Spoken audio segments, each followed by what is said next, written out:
আজকে মটন কষাটা একটু অন্যরকমের রান্না করব, তাই জন্যে সেদ্ধতে বসিয়ে দিলাম কুকারে মাটনটা। তার ভেতরে একটু তেল, নুন, লবণ দিয়ে দিয়েছি। এবার পেঁয়াজটা কুচিয়ে নিয়েছি।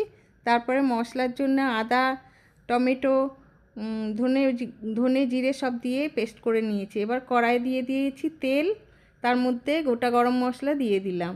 তারপরে ছেড়ে দিলাম পেঁয়াজ কুচি। পেঁয়াজ কুচিগুলো একটুখানি নুন দিয়ে ভালো করে, নুন আর হলুদ দিয়ে ভালো করে ভেজে নিচ্ছি। নেওয়ার পরে যে একটু ভাজা হয়ে গেছে, পেস্ট করা মশলাটা দিয়ে দিয়েছি। তারপরে দিয়ে দিলাম কাশ্মীরি লঙ্কার গুঁড়ো, ঝাল লঙ্কার গুঁড়ো, মানে শুকনো লঙ্কার গুঁড়ো, আর দিয়ে দিয়েছি এর ভেতরে গরম মশলার গুঁড়ো দিয়ে ভালো করে নেড়ে চেড়ে যখন তেলটা একটু উপরের দিকে উঠে আসছে, তখন এই দেখো তেলটা হয়ে গেছে।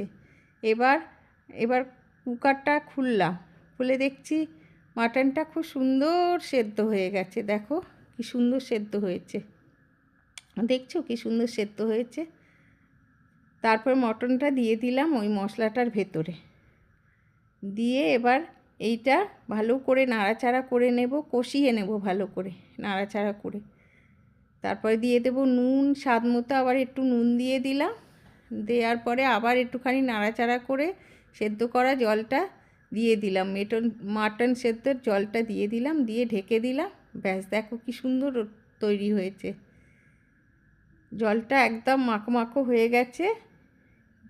এবার দেখো কি সুন্দর রান্না হয়েছে, খুব টেস্টি হয়েছে, খুব সুন্দর।